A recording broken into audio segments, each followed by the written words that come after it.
Hello. Hi, everyone. How's everyone doing? Good? Hanging in there? Um, so, I want to start off by saying that it is both really remarkable and very surreal to be back to in person programming. This is our very first event of 2022 in person. We typically hold things in person. We're, as a center and as a university, we pride ourselves in trying to engage and be connected with and grounded in community and to really reach out beyond the natural kind of parameters of the university as an institution. But unfortunately, the pandemic has really put a dent in that. And the only major event that we had in the past couple of years was in October of last year, which was really quite remarkable. That coincided with Islamic History Month. But since then, we've been in hibernation, like almost everybody else. So I'm really delighted to see everybody here, and it's an honor and pleasure to have you here. And I'm incredibly excited about today's program. So let me just start off by saying that we often do land acknowledgements. They've become systematic and very institutionalized. Today I want to do things a little bit differently. I want us to contemplate the role that we play in the affirmation and continuation of the status quo. We are in no small measure a major part in the erasure of history and the destruction of the legacy of indigenous communities here. Myself, a settler to this land from the age of 16, I came here in the pursuit of opportunity, unbeknownst to me that my family's pursuit of opportunity was contingent on the loss of opportunity for others. It is my job, both as an academic but also as a human being residing on this land, an uninvited guest and a settler who is contributing to the continuation of the status quo, to both contemplate, consider, and actively move towards decolonization, not as a hypothetical or a theoretical notion, but in practice.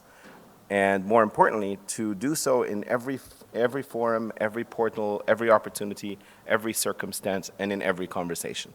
So I want you to know that this is the modus operandi of the Center for Comparative Muslim Studies, which I'm here representing, but also in a sense representing myself, and also should be the modus operandi of all of us in the work that we do. So I invite you to contemplate what that means and to think about how we tread daily and how we can undo what we have unfortunately contributed to.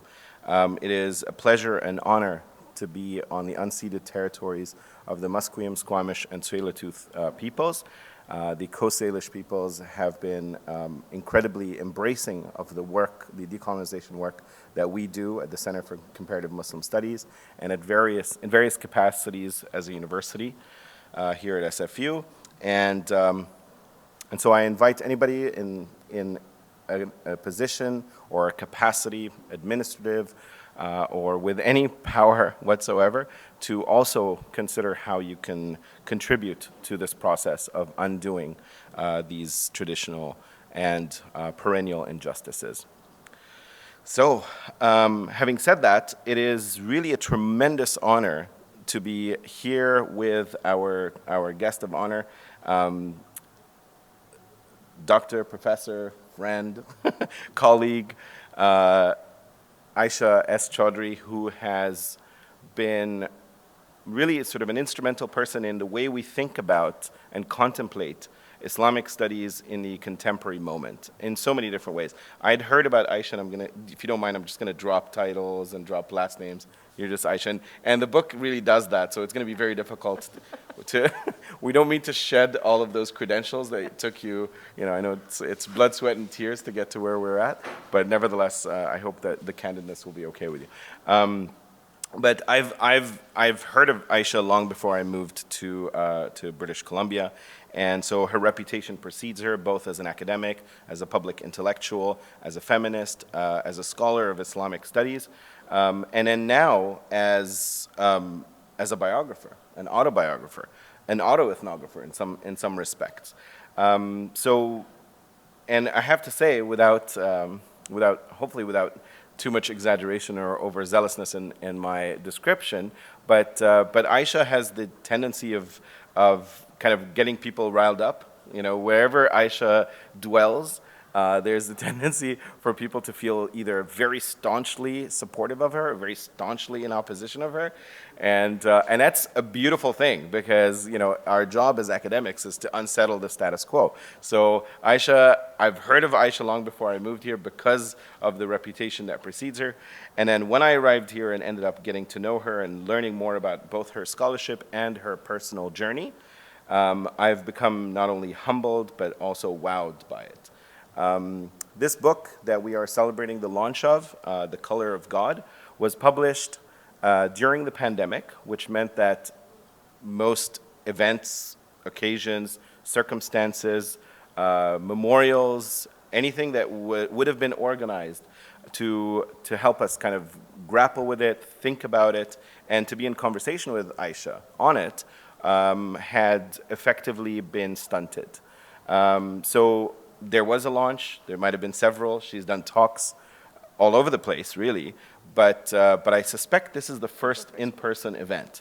And I'm grateful and honored, and also just a teeny bit proud that we get to host you here at SFU before you do something at UBC, you know?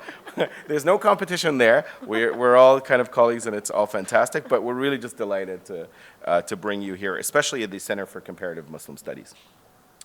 The mandate of the center is to help us think through the experiences, the livelihoods, and the narratives produced by Muslim communities and those who reside in Muslim-majority countries and locales, including diasporic experiences, and to help us not only problematize the political dynamics that render their livelihoods more complicated, but also to help us think through ways of making headway or making progress or disrupting circumstances that dehumanize them, but also to hold a mirror up against many of these dynamics and many of the institutions that reinforce patriarchy, that reinforce sexism, that reinforce racism, and reinforce colonialism within these circumstances, situations, institutions, and locales.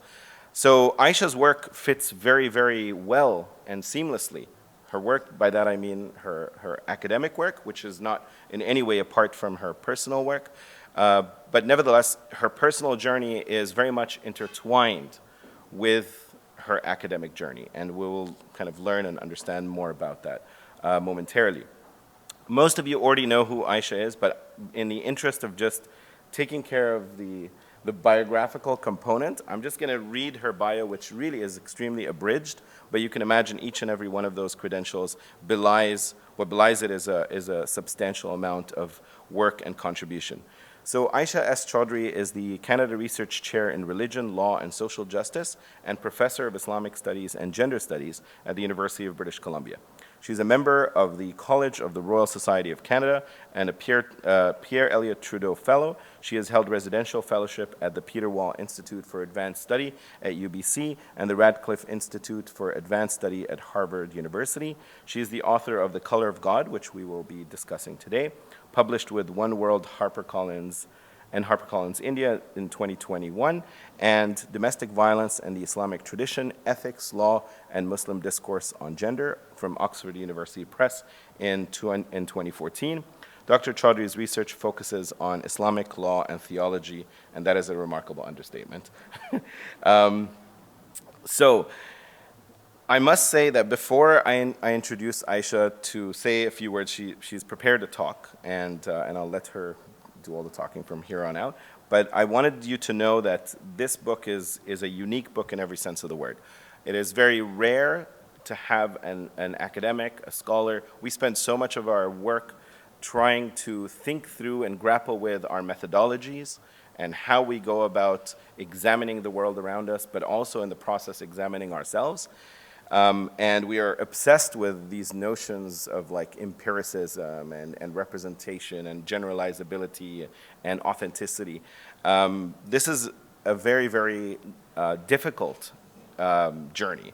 And I remember having a conversation with Ayesha before she went to her fellowship at Harvard, where the conception of a research project or a manuscript was vastly different from what we have in our hands today. And so I want to invite you to think outside the box, and by thinking about outside the box, I really mean our respective boxes. Whatever it is that boxes us in, whether it is, and in most cases that is the arena of personal familiarity. This book is very unsettling. This journey is very unsettling, but it is not, while it is unique and particular, it is also extremely relatable. Ayesha and I sometimes I feel like we have so little in common, but every single word in this book moved me personally, and I found it very, very relatable, and we'll engage in a conversation momentarily about that. But I invite you to let down your guard, open up your hearts, and really embrace and engage with the journey that is the life and memoirs of Ayesha Chaudhry. Thank you. Thank you so much. Thank you. Can you hear me? Is my voice fine? Okay, great. Thank you so much, Adil, for that really generous and beautiful introduction. I really appreciate it. I'm going to be reading from a talk, but I asked Adil to sit with me anyways, so it won't just don't feel like it looks odd. I just was like, I don't want to be up there alone, so thank you for being here while I read this talk. So I wrote a talk for the book because this is the first in-person event, and the book came out last April in the UK, so it's almost been a year. And it does feel very blessed and special. So I'm really grateful to you, to the center, and to all of you who are here to engage with the ideas that we're going to be raised today in our conversation. And I think the format is that I'm going to speak for a while about the book. I don't think I'll go over 40 minutes, and then we will have a break and we'll have food, and then we're going to come back for a discussion. Is that right? Yeah. Okay, great. So this talk is called Life in the Wreckage of Colonialism. It is an interesting challenge to write about a book once it has made its way into the world. At the start, you might have an idea of what you'd like the book to be about, as we discussed. And during the process of writing, editing, reading, writing, editing, reading, listening, writing, editing, the book transforms and morphs and reveals what it will become. Sometimes the revelations are surprising, even to yourself as the writer. The revelations can be thrilling, they can be sobering, exciting, unexpected. If you're lucky, you might feel like you're in a relationship with the text you are writing. The text is a part of you and yet stands apart from you. You form it, and it forms you. It can feel like a living thing, this text, that speaks to you, speaks back to you, that resists your attempts to smooth it out, that acquiesces readily to your administrations. It can be a glorious time, this time with your book, where you feel like you're in a symbiotic relationship, where your concerns are about whether you are getting right on the page exactly what you mean to say, whether you are conveying what you mean to. But then, something curious begins to happen to the book as you try to bring the book into the world beyond your immediate social circle, beyond your partners, your friends, your community. As you begin pitching the book to agents, to publishing editors, discuss with the marketing team how to sell the book. Turning the book from a thing you are in a relationship with, a living and transforming thing that flows from your inner conscious onto the page, a thing that feels a part of you, into a commodity, a product for sale, something that is of you, but somehow also free of you, unencumbered by you or your ideas about it. Suddenly, the very relationship that produced the book, that appealed to agents, to publishing editors, becomes a hindrance to selling the book, becomes a problem in making it ready for market. Your credentials and expertise might appear too academic and might be off-putting for the market. Your input into the cover design or cover copy might begin to appear archaic and clueless. Now, the marketing team becomes better suited to describe the book you wrote, because they have a better sense of the market. This is their job, after all, and they'd like to do it well. The market is a nebulous and powerful force. It does not care about your relationship or your vision for the book. Its goal is to make the book sell as much as possible to as many people as possible. Isn't that what you want too? For your book to reach as many people as possible? Let the market help you. Be grateful for its help. The market is making it possible for your book to be in the world.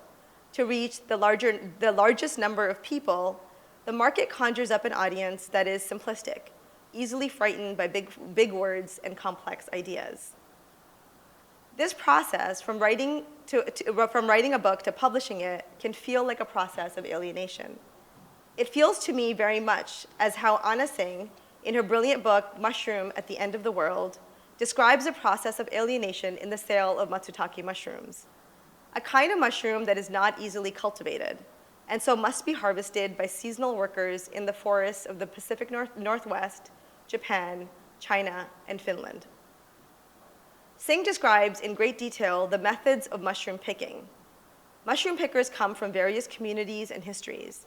They bring these communities and histories with them into the forest as they develop techniques of finding and harvesting matsutake mushrooms. Some pickers might crawl on their knees and find mushrooms by feel, whereas others rely more on their sight. In each case, pickers develop a relationship to the landscape and the mushrooms. They love the mushrooms. They are proud of what they harvest. They rely on their relationships with buyers too, as they enter the small open ticket market to sell their mushrooms. The price of the mushroom isn't fixed, and so each time they sell their mushrooms, pickers and buyers must agree on a price. This means that pickers and buyers must enter the delicate dance of haggling. Haggling is an ugly word for the delicacy of negotiations that occur when a buyer and a seller negotiate the price of an item a seller wants to sell and a buyer wants to buy. Relationship, again, is key to this exchange. Contrast these intimate encounters in the forest and in the open ticket, encounters based on closely seeing and listening, smelling and touching, first the land and the mushrooms, then humans and mushrooms, responding to minute cues the untrained eye of the stranger would miss, to airport tarmacs or warehouses nearby, where people called counters are hired to count mushrooms that arrive in boxes, to arrange them by size and color, to throw away anomalies, any mushroom too big or small or the wrong color. There is no relationship between the counters and the mushrooms. Their job is to streamline the mushrooms and package them so they are ready for sale. When reading Singh's book, I was struck by the similarities in the process of mushroom picking and publishing.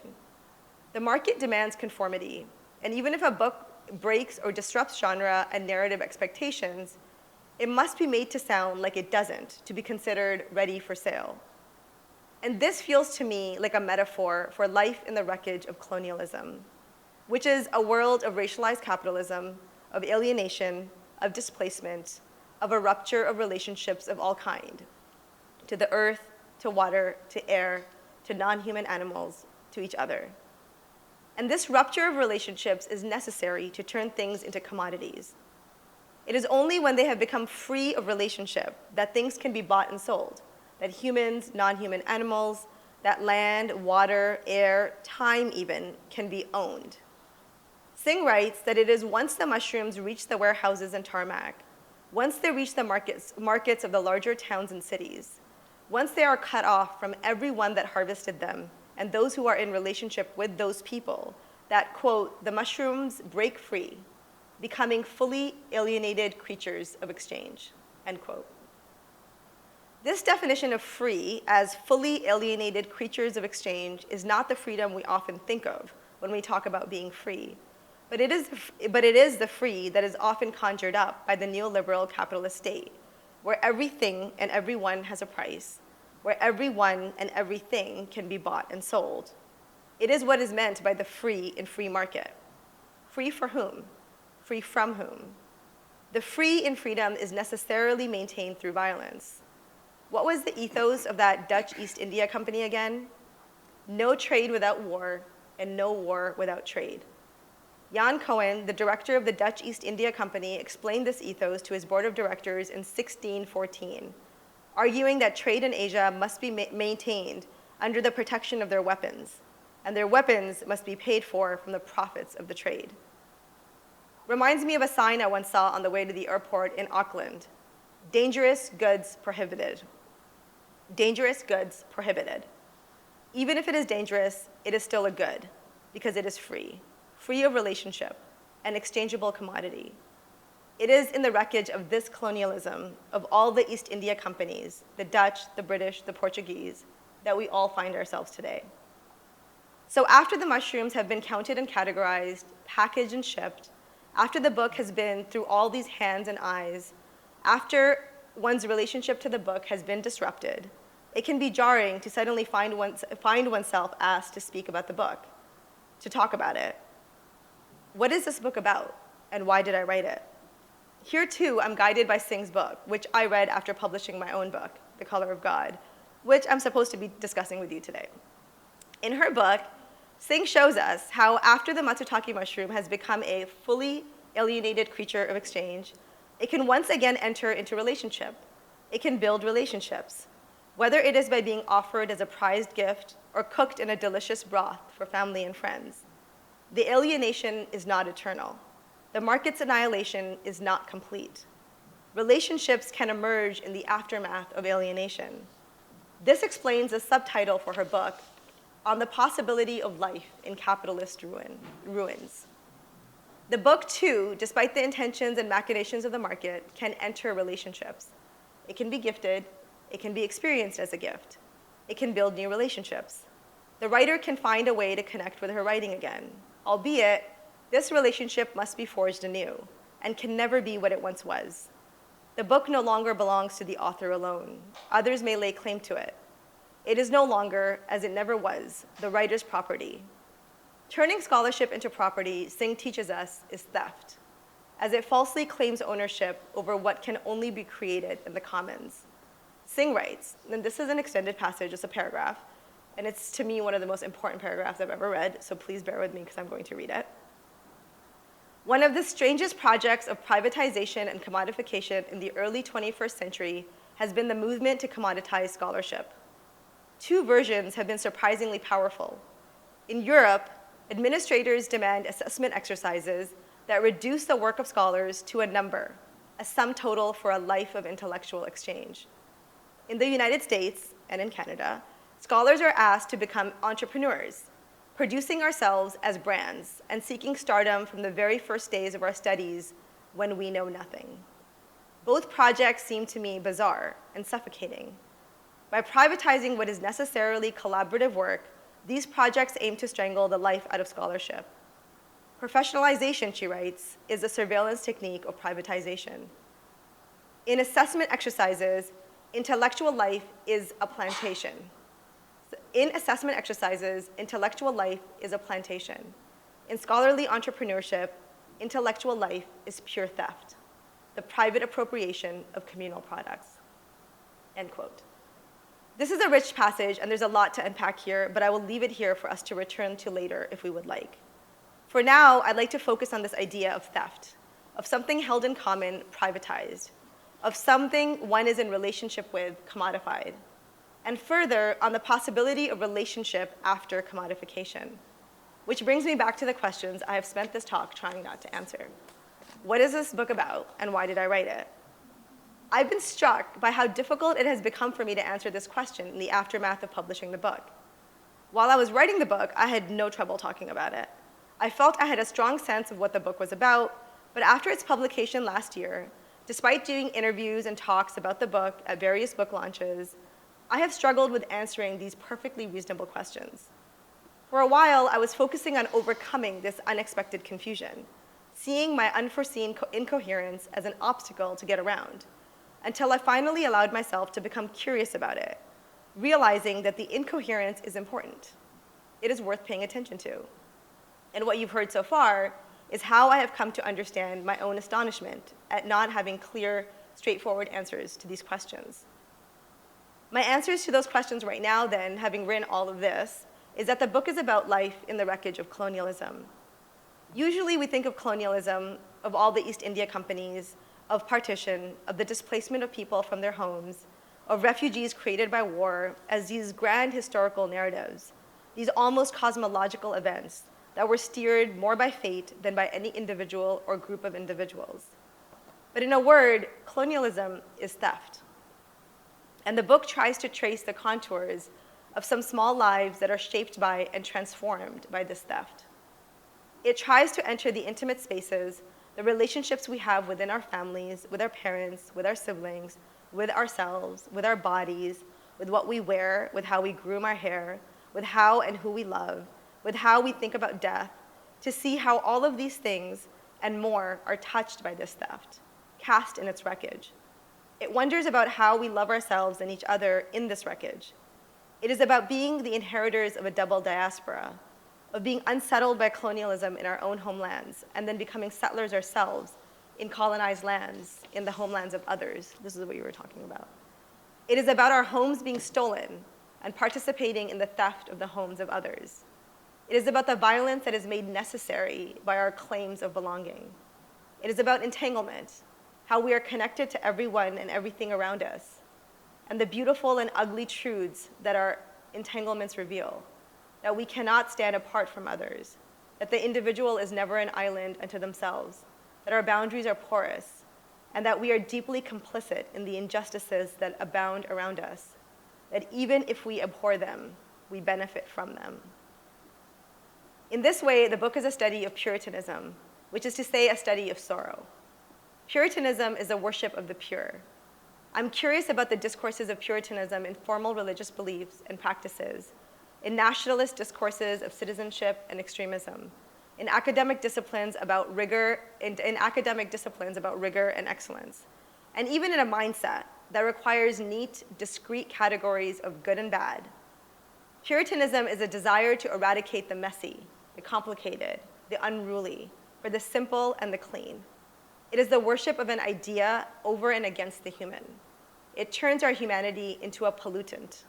It severs relationships and creates the alienation necessary to create free exchange. Puritanism is disfiguring to everything it touches, especially the human animal.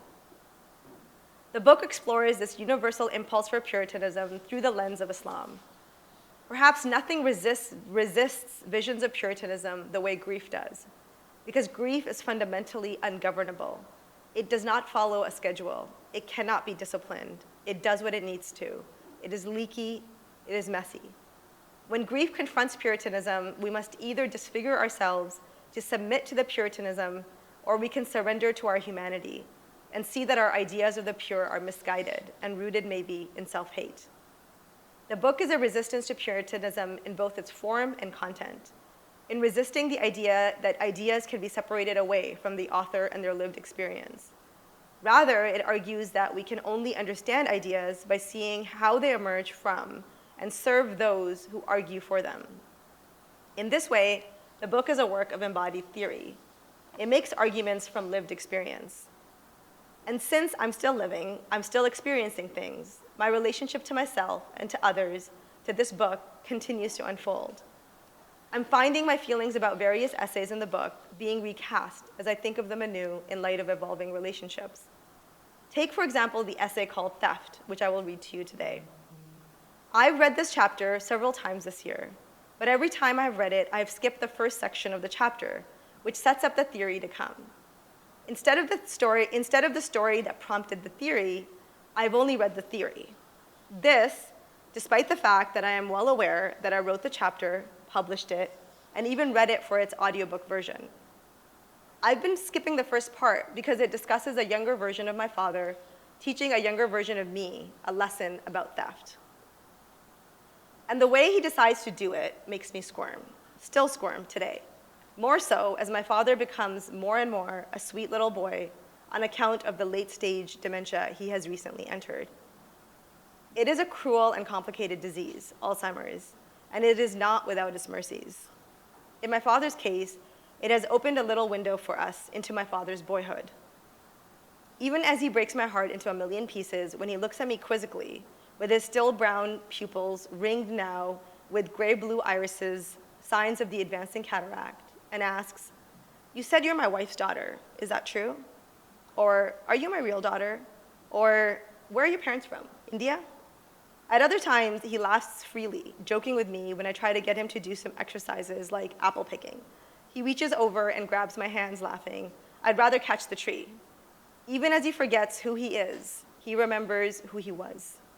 What? No way, he says incredulously when I tell him his age and mine. Because in his mind, he's getting younger and younger, and we're getting older and older. As I massage his feet and legs with shea butter, he smiles sweetly, thinking of the melas, the fairs he used to go to as a little boy. He used to run off with his friends, not tell his parents where he was going, so he'd get beat when he came home. Why'd they beat you? I ask protectively. They were worried about me, he says. They didn't know where I was going. It was wrong for me to just leave without telling them. We had this conversation after I read him a story about fairs coming through town, announcing their arrival with drums in the early morning hours, a family heading off to the fair a few kilometers away, walking along dirt roads between farmlands. This was the olden days, before Facebook and Instagram. Early morning drums did the job then. The book we're reading is a 4th grade Urdu textbook put out by the state of Punjab that I studied as a child. As I read him stories from this book, my father is easily moved, crying out of pride or sorrow or gratitude. He cries when we read when we read about the poet who dreamed up Pakistan, Muhammad Iqbal, or the man who led Pakistan to independence once the British left, Muhammad Ali Jinnah. He cries when we read about Asma bint Abi Bakr, the 12-year-old girl who took food to the Prophet and her father as they hid in a cave near Mecca on their way to Medina. He cries when we read about the 3 men trapped in a cave, a large rock covering its mouth, the rock moving only as they pray and reveal their good deeds. He cries when the little girl who is going to buy milk for her sick mother loses her dollar and is offered help by a little boy who gives her his dollar, which was meant to buy him a school book. He cries a lot and laughs a lot too. When Rumi plays with my nephews a version of the never-ending story, promising them that he is going to absolutely stop talking this very second, and then keeps on talking about how he is going to stop talking this very second just after this sentence. And my nephews, 4 and 7, are laughing hysterically, catching on to the joke. I see my father laughing with them, slapping his thigh, catching his breath to say, he's not stopping. And he loves freely now too. This man, who has not kissed me since I was in 4th grade, who hugged me rarely, and when he did, kept his body stiff and apart, now melts into hugs, kisses my cheeks and my hands, lets me interlace my fingers with his as we sit close to each other, our heads touching, reciting Surah Yasin along with Khayl Khusri on my phone, me saying the words, him making sounds because he doesn't remember the words, but singing along anyways. When I'm tucking him into bed and he momentarily remembers who I am, he says, "You're a good daughter. I'm happy with you." Another time, as we're holding hands going up the stairs, he says, "Dekho, pardesh mein bhi hamari beti hamara dhyan rakh rahi hai." Look, even in this foreign land, our daughter is taking care of us. It is like all the hardness he had accumulated over the years, all the hardness he had to learn as a little refugee boy, running from home with his family in the wreckage of British theft, as a boy in a new town, in a new nation of Pakistan, as a young brown immigrant to Canada, a cold and white country, as a welder and pipe fitter working contract jobs at the mercy of white foremen, some who were nice, some who were not, one who fired him for praying Jummah. All that hardness is melting away as he forgets all the things that made him hard to begin with. What's left behind is this lovely, sweet, gentle boy. How can it be anything but a gift for a daughter to meet the boy her father was? Amidst the devastating heartbreak, there is this strange and wondrous blessing. And this blessing is a gift, and it is a teaching. And the teaching is that none of us are fixed. None of us are one moment or one action. Puritan thinking would have us fixed, in both senses of the word, and that is why it is such a violence, because we are entangled creatures of change. Octavia Butler writes in The Parable of the Sower, "All that you touch, you change, and all that you change, changes you." And so the man in this story, the man who is my father in this essay I'm about to read to you, that man is no longer. Though he retains the skin and shape of this man you will hear about, though he bears the same name, though he is still my father, and though I am still his daughter, whether he remembers this or not, you would be hard-pressed to find the man in this story if you met my father today.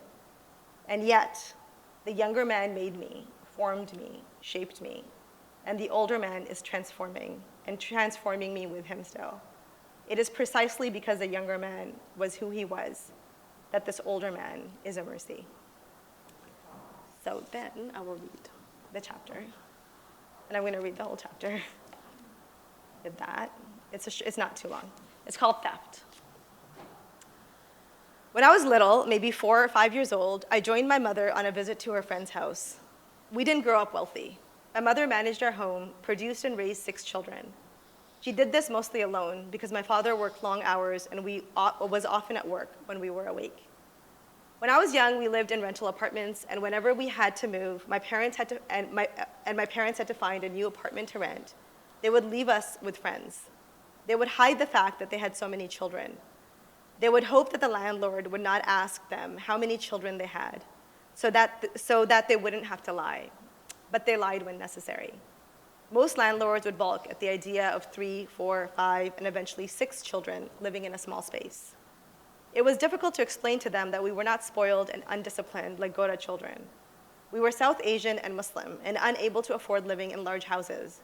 We were not going to be allowed to misbehave, run wild, and destroy our chances of living somewhere. At the time of this visit, when I accompanied my mother to her friend's house, we were living in a small apartment in Toronto, 4 children in a 2-bedroom apartment.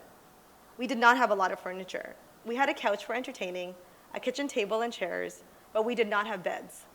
My parents thought wall-to-wall carpeting was amazing. Who needed beds? Just throw down a sheet and pillow and you're set. Plus, beds were expensive and they took up a lot of space. What was the point? My father worked as a pipe fitter and a welder. He sent extra money back home to Pakistan to support family on both sides and Islamic causes. We were fortunate to have so much. But when we visited other people, I saw how little we had. Other people had fancy bedroom furniture, dressers, side tables, elegant beds. Some girls had princess beds with a canopy. Oh, how I envied these children. They had TVs. They could watch movies. My mother's friend even had a cabinet full only of decorative stuff. She had little crystal figurines in it, like a bird or a bear, and I watched the light create dazzling colors as it filtered through the crystal. I could see purples and pinks and greens. I became mesmerized and obsessed with one figurine of a bird, its wings just spread for flight. It was so elegant, so beautiful, so bewitching. I touched it. It was stunning. I couldn't part with it. Before we left this auntie's house, I pocketed it. She had other beautiful things. She wouldn't miss it, and I needed to have it. So I stole it, except I was too young to understand the concept of theft. But the adults understood. Her friend called our home later that night and told my mother that the figurine was missing. My mother assured her that she would deal with it, and she did, by teaching me about stealing, which is taking something that belongs to someone else without their consent. Apparently, it did not matter how much you liked it or needed it. When my parents consulted with one another and considered how they would teach me about stealing, the conversation portion of the lesson was not immediately followed by a lesson on forgiveness, where I returned the figurine to its owner, apologized, and am forgiven. That did happen, eventually. But first, there was a theatrical detour. In Islam, my parents taught me, if you steal, your hand gets chopped off. And since I had stolen, I deserved to have my hand chopped off. My father was to do the deed. And this is how it came to pass that I remember crouching behind the couch we used for entertaining, squeezed between the wall and the back of the couch, terrified, looking up, as I see my father peering down at me, brandishing an axe. Or at least that is what I've believed my entire life, until recently, when recounting this story to a group of friends, they convinced me that it was more likely a hatchet. Obviously, I did not know the difference. I was crying, and at some point my mother pulled me out, hugged and consoled me, assured me that though I had narrowly escaped punishment this time, there were no guarantees next time. Better not steal again. I think my parents were proud of themselves for doing such a great job teaching me a valuable lesson. It wouldn't do to have their children stealing. This was serious. You couldn't fuck with the law. They were uncertain of how they'd help me if I got in trouble with the law, if I got into the habit of stealing. Better nip this in the bud. Next section. In his book, Between the World and Me, Ta-Nehisi Coates talks about how his parents beat him out of fear for what might happen to him in the streets at the hands of white authorities. The beating was meant to be a kind of protection, a kind of love. It seems they believed that the violence they employed to educate Coates would serve him well, especially if it saved him from violence beyond the house. As long as they were doing the hitting, they were in control of it. They loved him, so they wouldn't hurt him irrevocably. he wouldn't die at their hands. In this way, violence becomes a teaching, a kindness, a mercy even. My mother always says, "Mohabbat ki maar makhan se bhi naram hai." A beating from love, a love beating perhaps, is softer than butter. Maybe Coates' parents figured that there was some algorithm that determined the amount of violence in the world, like we were all owed a portion of it. And if they administered it themselves, they could control it, be measured and merciful with their son's quota. Because they couldn't trust the authorities, the state, to be measured or merciful. The state and its apparatus are monstrous, murderous, careless, merciless with bodies of color, especially black bodies. Or maybe they thought a certain level of violence was necessary to keep him in line, so that he might never encounter the authorities, which feeds the myth that the authorities are only ever involved when we step out of line. Or maybe. This is what the state does to the populations it marginalizes. It dominates us with such ferocity. The mere threat of its violence is so terrifying, it fools us into imagining that our controlled violence against our own, against ourselves, will spare us greater, more fearsome violence. And so the state comes to appear benevolent in the face of our own monstrosities. And we hurt the ones we love in the name of love and protection through violence. Next section. I have only 2 memories of my grandfather, both from family trips to Pakistan. In one, he's in a bed in one of the rooms in my mamu's portion of the house. The room is painted a light shade of green. It is a house that my grandfather claimed after partition. He fled to Pakistan from India with his family, leaving behind farmlands, cattle, and a haveli, a compound of houses, immovable wealth.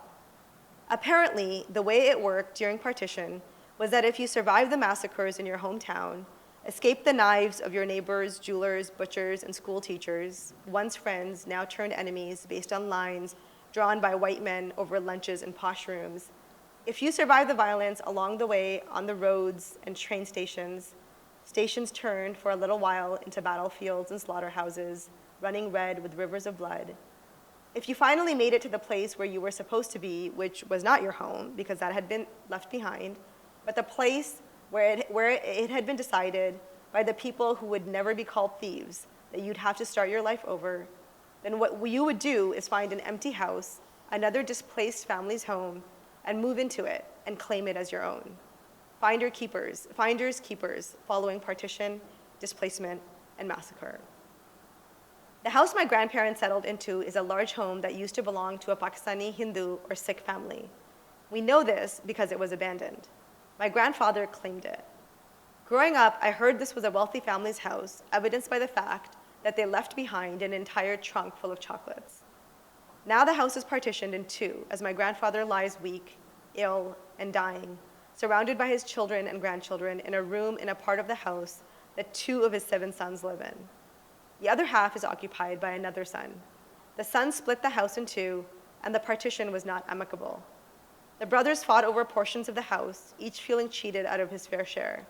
And the 3 who claimed the house, 2 in one section and 1 in the other, screwed their remaining siblings, including my mother, out of their rightful claim over a house the family barely had a claim over to begin with. I'm not sure how old I am in this scene. Maybe I'm 5. The white-bearded, light-skinned, frail man on the bed, my grandfather, is dying. Some people are weeping, speaking in hushed tones. There is this sense of great importance in the room. Something is about to happen. I'm not there when it does. I'm told that just before he died, he smelled blossoms, asking, "Where are all these flowers coming from?" There were no flowers in the room. This is a good sign. The smell of flowers means he's headed to Jannah, the garden, paradise, encountering its smell before its sight. He smelled heaven while still alive, in the liminal space between life and death, when he could still communicate, when he could still tell us, "There are flowers in paradise, I smell them." The next time I see him, he's dead, his washed body lying on a charpai. There's a huge slab of ice the size of a coffin underneath the charpai, cooling the body from below so it doesn't rot. The body, the charpai, the coffin-sized block of ice are all in the courtyard of the house. I think it's summer and early evening, so likely about 7 p.m. Some of the adults are wailing. My mother's sister brings me close to the body. "Go ahead, look at him. He's your Nana." Your grandfather, your mother's father. The words for maternal and paternal grandfather are different in Urdu, Nana and Dada respectively. The difference between these grandfathers is significant. You have different claims over each. They have different kinds of power over you. Go ahead, look at him. He's your Nana. Even now, as I remember or manufacture the scene, I am aware that she means to convey something important to me, but I don't get it. Not then, not now. What is she trying to tell me? Maybe she wants me to know where I'm from, my maternal lineage. Maybe she's just overcome with grief, and this encounter has nothing to do with me. That's more likely. This is about her. But I don't know that when I'm 5, and more than 30 years later, I remember that exchange, but I doubt she has any recollection of it. I go into a dark back room off the courtyard, crossing into another section of the house, and hang out with my cousins who are also children. We discuss, try to process what has just happened, and how we should behave. Our grandfather just died, says one cousin.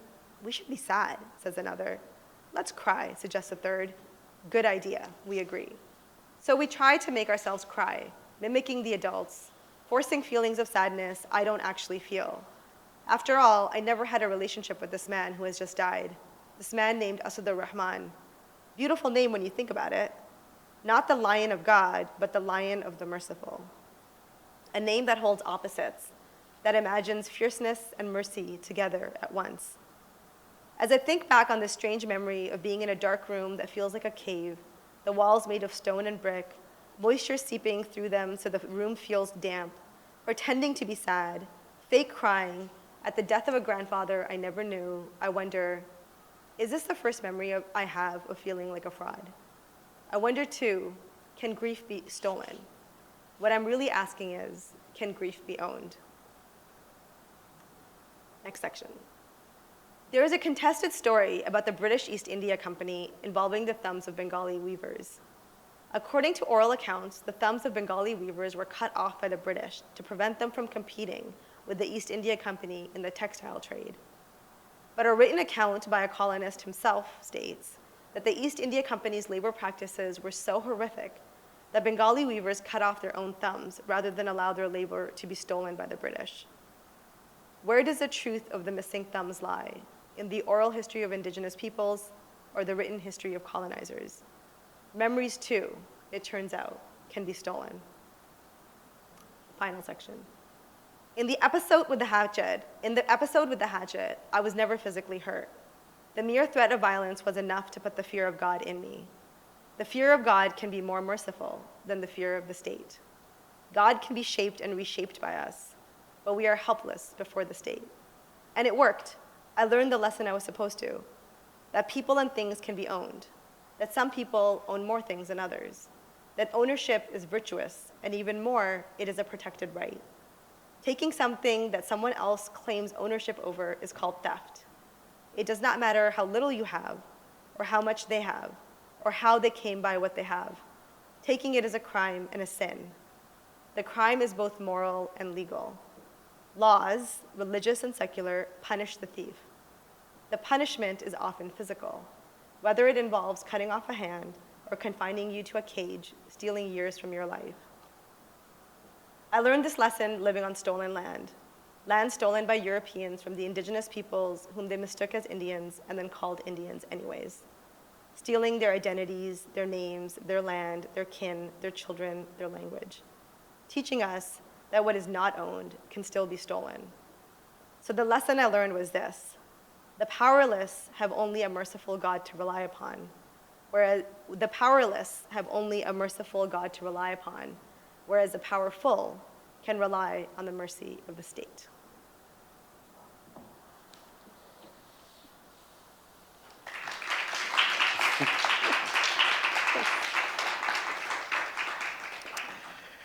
Thank you so much, Ayesha. So I can't follow that. So we have to eat, and I know it's not a comfortable sort of transition. No, it's not. Sorry. But there's a whole section in the book where you talk about what it means to have bodies and the nourishing of the body and that sort of continuity in our relationship with the cosmos, with the earth, and since you started your narrative with mushrooms. Yeah. I doubt there's mushrooms on the menu. That's a great transition. Thank you. That's I tried. A great transition. Okay. So what Thank you, Ayesha. So we'll come back with a more sort of dynamic engagement, and I'll try my best to reflect on some of the things that you've said. Thank you. But they're very hefty, and so I need hefty nourishment to Okay. make up for that. Okay, so the buffet is in the back, everyone. The food is provided by Taipei. Taipei is a social enterprise based here in Vancouver that supports Syrian newcomer women. So all of the food that's prepared here is Syrian cuisine made by Syrian women who have been displaced by the conflict in their country, and I hope you enjoy it. They pour a lot of their love and heart into this work, and I hope you appreciate the food. And can we also something with Massey books? Yes, of course. So I'm so sorry. This is actually so critical. The book is actually available for purchase. And I know this is like a surreal thing. Everything has come back to life. Like all these things that were kind of virtual and immaterial are now real. So Massey Books have books in the corner there. Patricia is there in that dark spot. But if you're interested, and I think you really should be interested in purchasing a copy of this remarkable book, you can make your way over there. At any point, you can do it towards the end. Patricia, can you hang around until the very end of the event? And Massey Books is an Indigenous-owned bookstore Yes. in Chinatown. Yes. So you should go there to buy books whenever you can. Definitely. And they're amazing. Yes, they really are amazing. Like also the turnaround for bringing the book here is phenomenal. So salutations. Thank you. Okay, so I'm not going to keep everybody. Let's try to do this in a somewhat orderly fashion so we can form a line. I figured, what's folks in the back? Is it better to start on this end? Yeah. So let's form a line on the right-hand side, and then you can grab your food and go back. If there's food left, feel free to grab seconds. But once you're seated and comfortable and everybody's started, we'll re-engage again. Thank you, Ayesha. Can I give you a hug? Thank you. Oh my God. Your mic is Oh my. I think we're mic'd up. Hi, folks. Welcome back. How's the food? Good? Everybody nourished? Wonderful. Awesome. Okay. Again, the transition back is not going to be as easy as, and that was hard to begin with. Okay. Okay. The great thing about anytime I'm with Ayesha and Rumi, there's a tendency for us to kind of laugh about the misfortunes of living and what have you. Okay. I'm sorry. I think this is like the post-meal. That's all right. That's okay. So, okay, I had prepared a bunch of things that I wanted to ask you about, but in light of what you started us with, I want to kind of go back and revisit the process of what it means to be writing. So, what is it?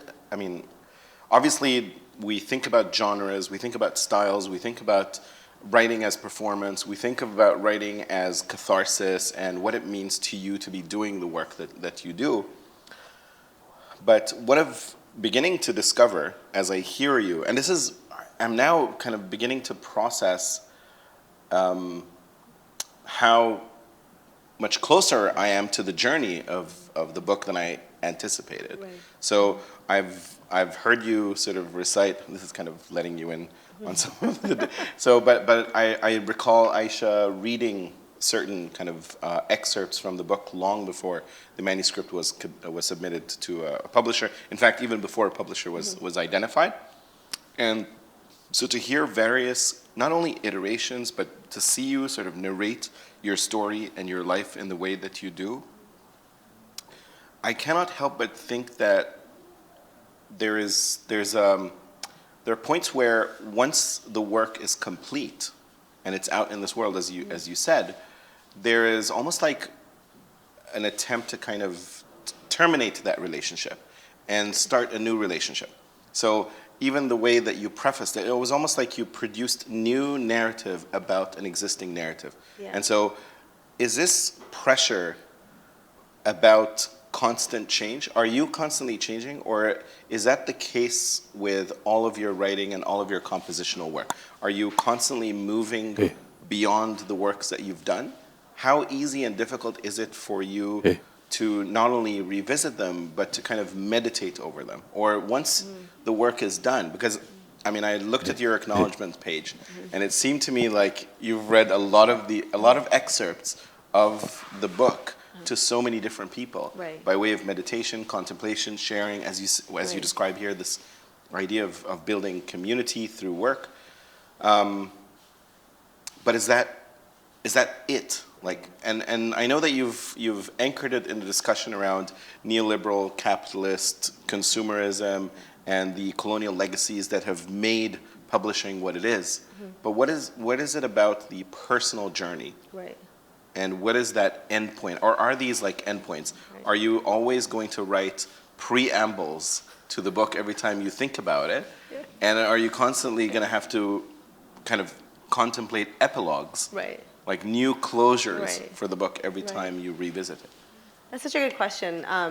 Thank you for it. It's like, it's so generous and generative. I think there's like so many ways I can answer that, but I think that, it was, you were saying that, I thought it would be so funny to have fun to have like a book of preambles. That would be an interesting book to have for someone to write, not for me necessarily. So I hope I don't keep writing preambles to it. But I think you're right. Like, as I was writing the book, I'm like definitely a sharer. So if you were in my life, I was reading to you what I was writing, which is how Adil came to hear so much of it. And that was actually an interesting thing about the writing. Also, is with my first book, which was a much more academic book, I wasn't reading it to anybody because it's not really meant to be read out loud in that way.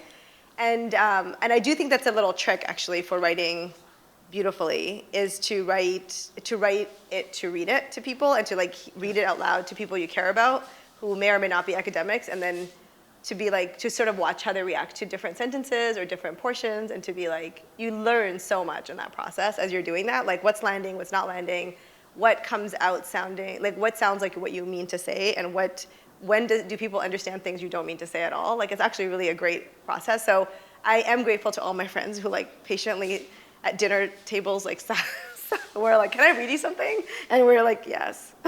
It was more like a yes, please. So thank you for your patience of doing that. So many people here have done that. So I really appreciate that. And now I just get excited when I'm writing. So excited that I want to share it.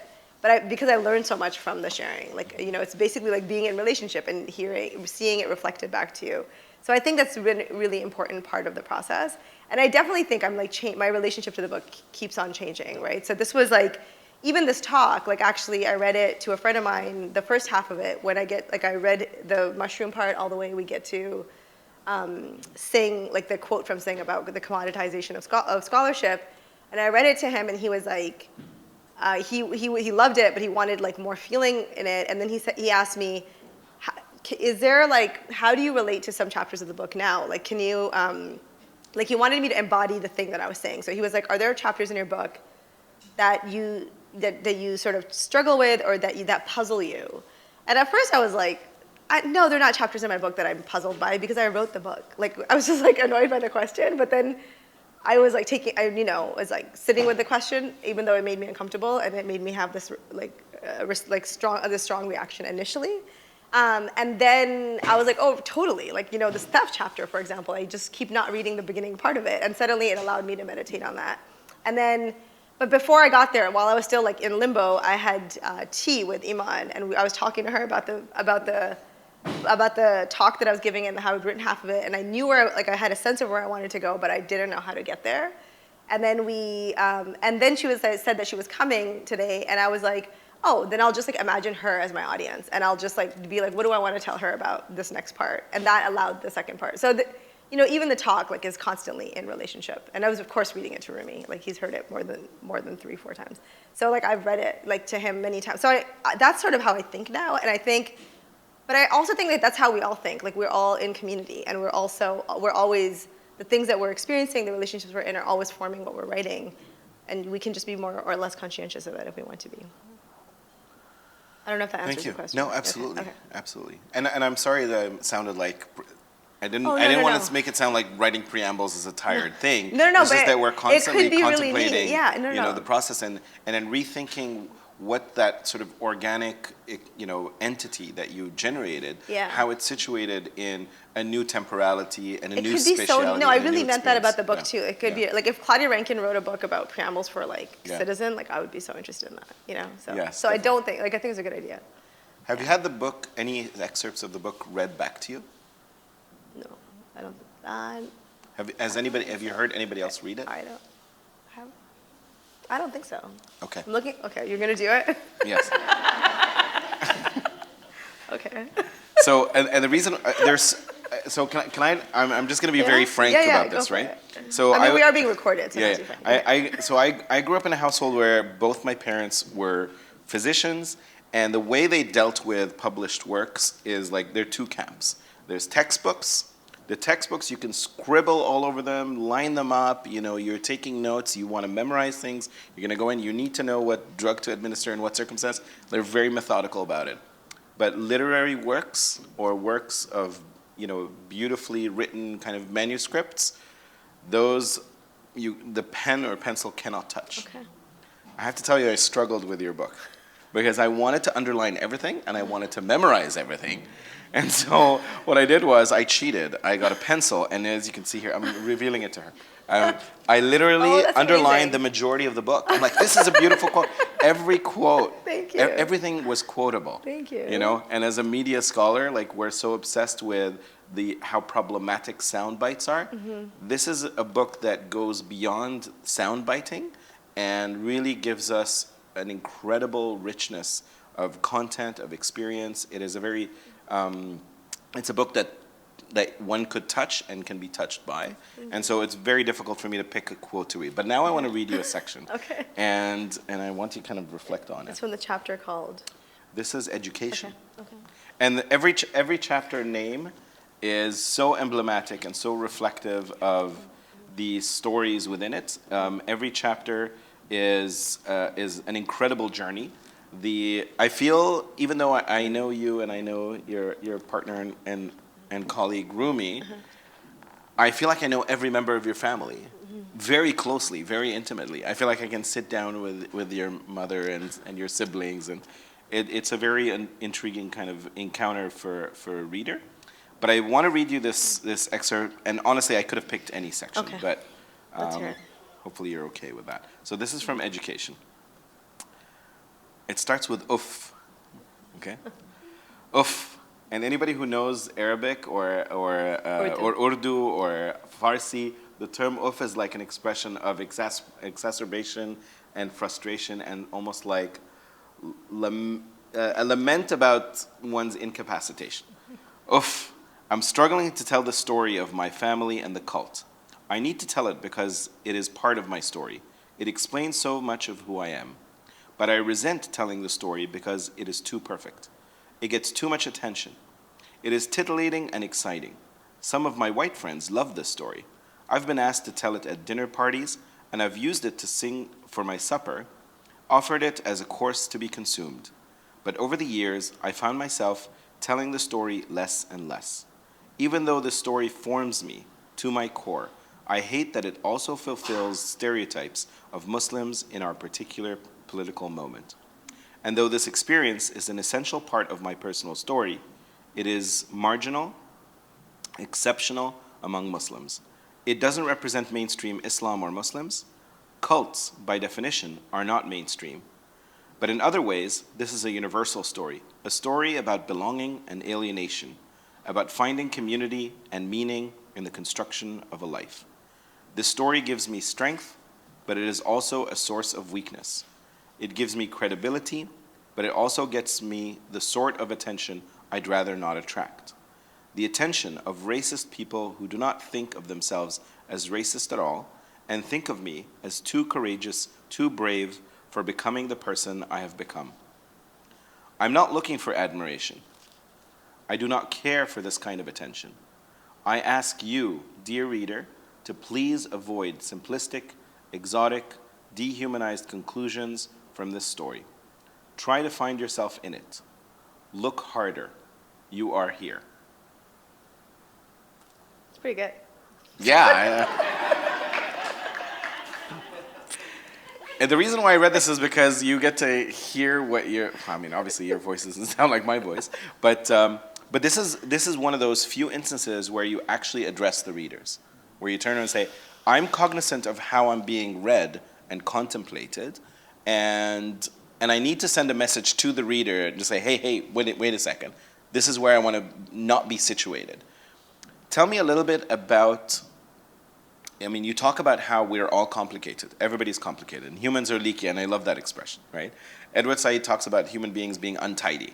So it's a really sort of great descriptor of who we are and how we sort of forge our existence in the world.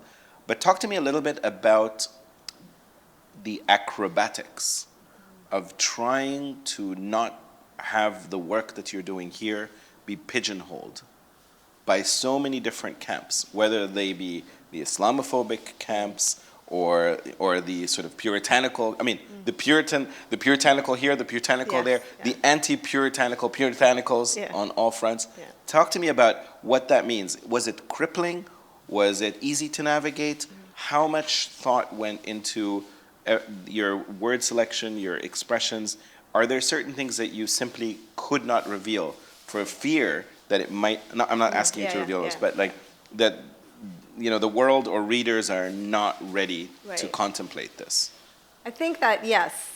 So there's so many things I want to say as you were talking. So first of all, about the oof, when I was going through the process of copy editing, there were so many things that like the copy editor who was very well-intentioned and was really trying to do her job well, but she was like centering a white audience when she was copy editing it.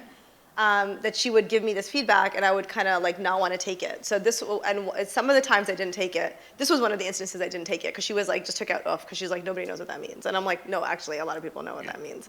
And like it needs to be, like I need that frustration to not be in an English word. Like I want it to be a word that actually feels, that some people will understand and other people will find incomprehensible. Like that was intentional. But in terms of like the acrobatics of writing, the first draft of the book that I wrote, I didn't mean to write the book. I wrote it, the first draft of it when I was at Harvard on that fellowship, and it just sort of like came out of me. Like it was sunny one day, it was September, I had just gotten tenure, I was supposed to be working on a different project, and I wanted to be on the patio in the sun instead of in front of my computer. And so I went and sat outside of Barley Hall, and then I just wrote English.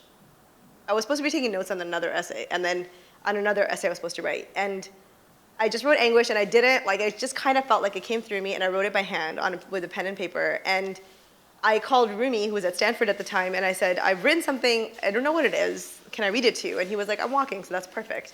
So I read it to him, and when I finished, he was just like, I had to sit down. Like, that's just a voice I've never heard you write in.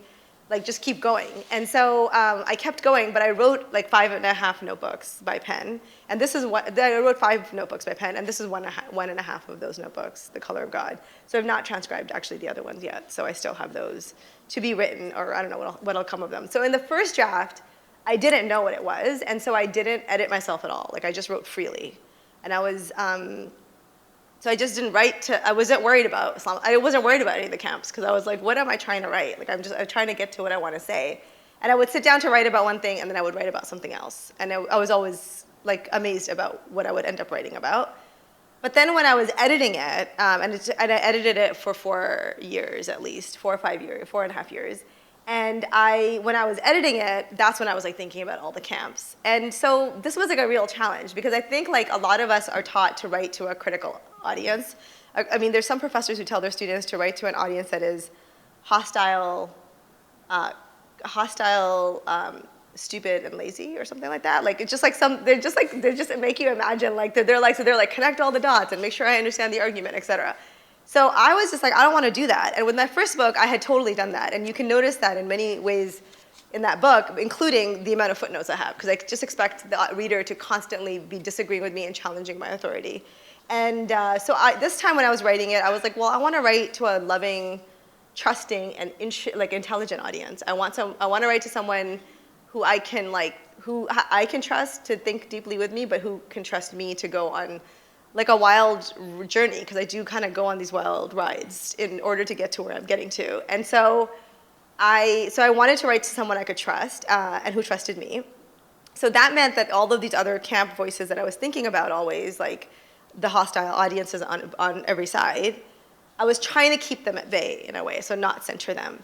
But then there were certain points where I just couldn't ignore them anymore.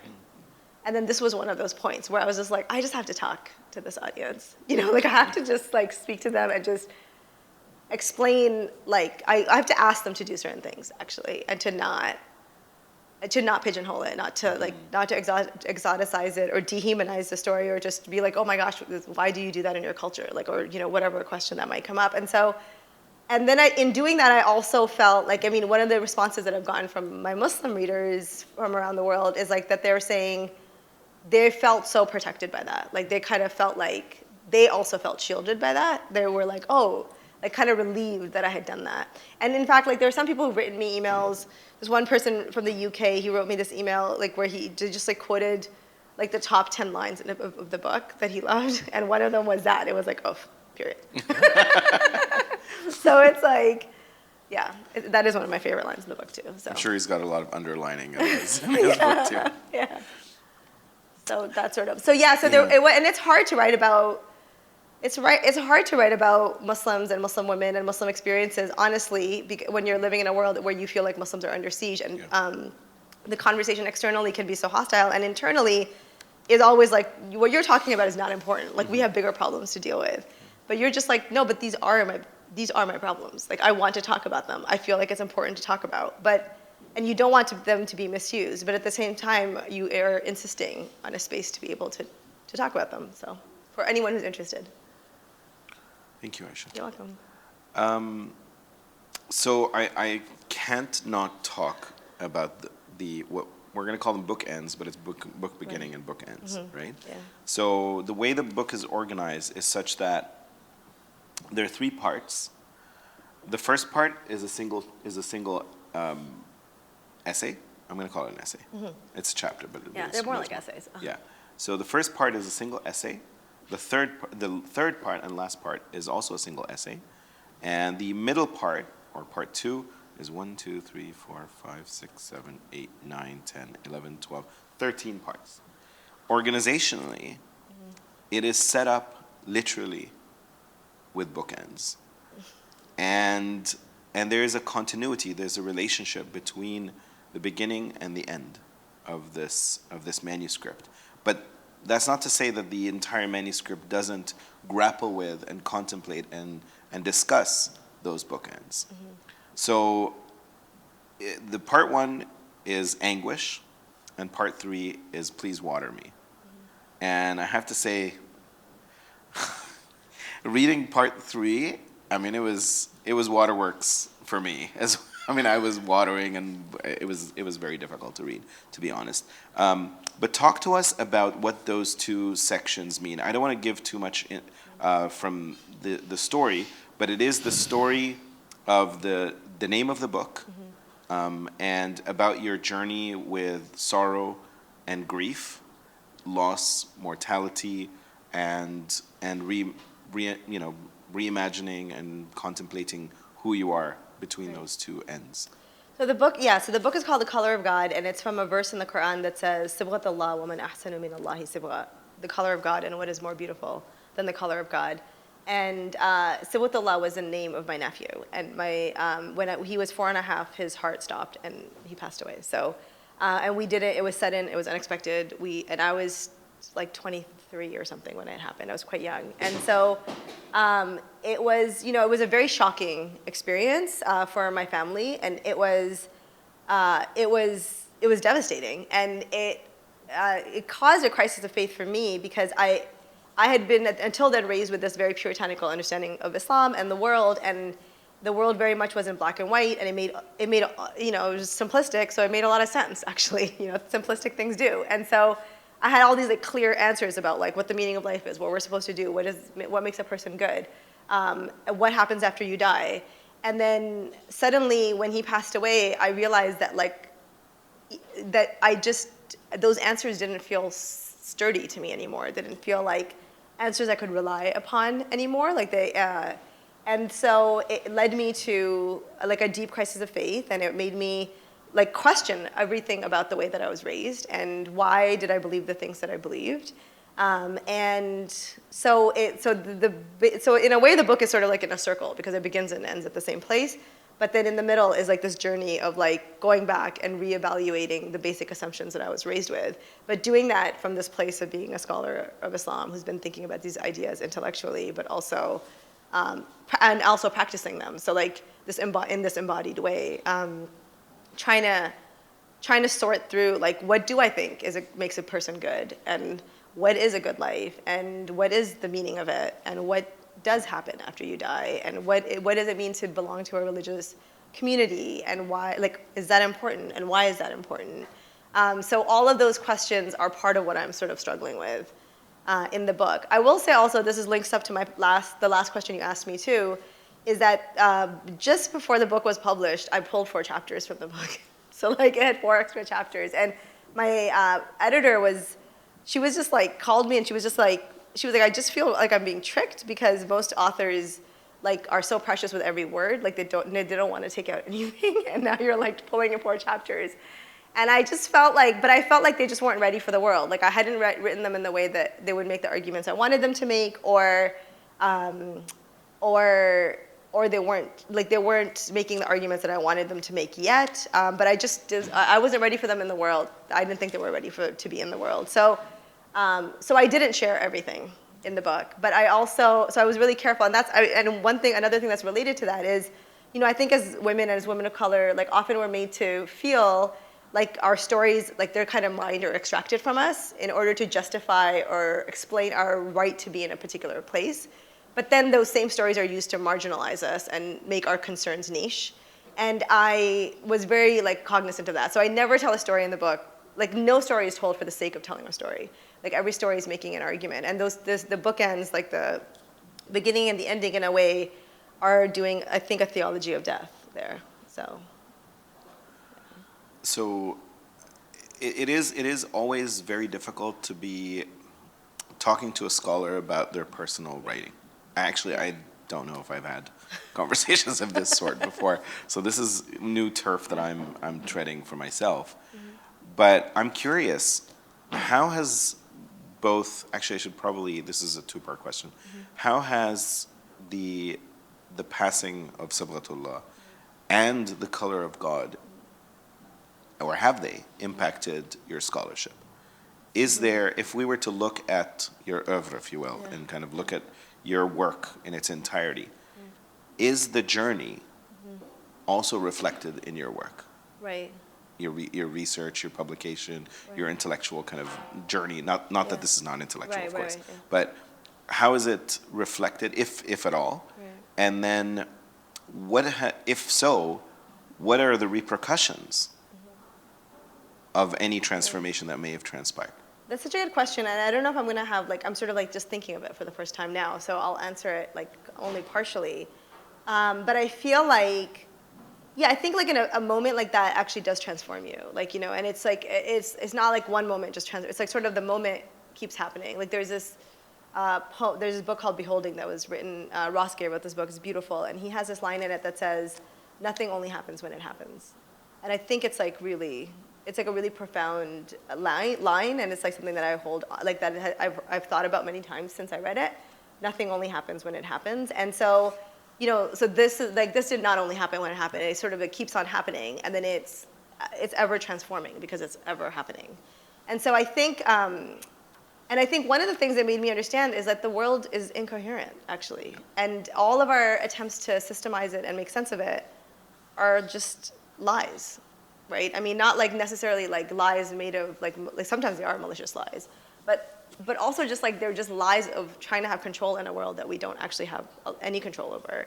And so I feel like maybe, and I'm just like really not thinking of this for the first time, so I'm thinking out loud, but maybe it has been one of the ways that I've just like felt like I don't feel like the need to always do things in a way that fit into a system or that are coherent according to a particular discipline, because I don't really find that meaningful. It was like that stuff used to give me so much meaning, and now it just doesn't give me any meaning at all. So I feel like it's probably why like the book sort of, even in its format and the way it's written or the way that I write this talk too, are just like I'm not writing a thesis, like I'm not writing a paper with a thesis and supporting arguments. Like I'm trying to work out something and I'm trying to think it through, and I'm not, like, my mind doesn't work linearly, so then I'm not going to do it in a linear way. But I think it'll be meaningful for all of us anyways to sort of be on that journey. And it's been a remarkable journey. Yeah. I mean, I can already tell that the journey of readers of this book has been immensely profound. I can say for myself, but also others who've read the book have been impacted very, very profoundly. I can tell that, you know, this journey, your journey, continues beyond the book, and to know, or I mean, I know I've heard this before, but now I'm like contemplating what that means and what it entails, that there's so much more that lies in those notebooks. You know, is there a vault where they're kind of situated, you know, that needs to be protected at all costs from like displacement or future colonial ventures or anything of the sort. But I really do hope that you find it within yourself to be able to share those stories, those experiences, when you feel like the time is right and the narratives kind of serve the purpose that you want them to. But it's been a remarkable honor to be holding this book, to be reading it, to be enjoying it, to be in dialogue with it, and I really do. You know, I mean, it's one of those things like there are very few books that I would love everyone to read, irrespective of their background, their history, their livelihoods, their situations, their creeds. It is really a profound book on so many levels. So I just want to thank you for putting this out in the world. Thank you. There's a whole section here where you talk about not bearing children. This is a really intense. It's really kind of a remarkable journey because there's a lot of like externalization and intimacy and details in some cases. I have to say, like for a lot of Muslims, it's like, whoa, you know, there's like F-bombs and all kinds of things in here, and about your partner getting a vasectomy. I'm just like, I don't mean that it's like TMI, but it's like, it's a lot. It's a lot to process, you know? But to say that, it's like going on this journey with you allows us to be able to see how complicated life is, and it's complicated for all of us. So the fact that you, and I know you don't like to be called courageous, you kind of challenge that kind of idea, but it sounds to me like from a very early point in your life, you were kind of courageous. You know, there's so many kind of junctures and moments where you express that courage, and I hope that courage continues, and that you continue to bear these kinds of children, right? Because in some ways, like when you were describing in the very beginning, in your preamble, okay, the sort of letting go and having it go out into the world and leading its own life, I couldn't help but think of like the cutting of an umbilical cord. And so now it's here. It is forever imprinted with everything that you are, but it's not entirely your own. And you know, even the new cover, even though you're kind of front and center, but it is a contribution to humanity in some regards and how we think of ourselves. And I'm really, really proud that there's a book that ventures into honest, candid discussions about Puritanism that is not puritanical. And that in and of itself is kind of a landmark contribution. It stands against, it's like a shield in some regards, against so much bigotry and so much, you know, Islamophobia that is leveled at communities that try to speak up. So I want to thank you for that. Thank you. And thank you all for coming. I know we're a little bit over time, but I appreciate your presence. We may have like a minute or two. I know the folks in the back are just like, you know, everybody get out. But we might have a minute or two if anybody has any questions, and then we'll call it. Is that okay? Yeah, are you okay with that? Yeah. So does anybody have any questions? But thank you, Ayesha. Thank you. From me and Thank you. from the world. Thank you. Thank you. Thank you. Okay, anybody have any questions for Ayesha? It doesn't seem. Yes. Oh, right. This is a new, it's going to be a new cover for the paperback. Just the cover. Yeah, the paperback is coming, so they'll have a. Oh, okay. Okay. Okay, all No. right. Okay. Thank you. Anybody have any questions? If not, thank you all for coming. Appreciate your time. Please help yourself to a copy. Not help yourself, you have to pay for it, unfortunately. The neoliberal market is such that, you know, she can't just distribute books. But please do support Massey Books. And thank you all for coming.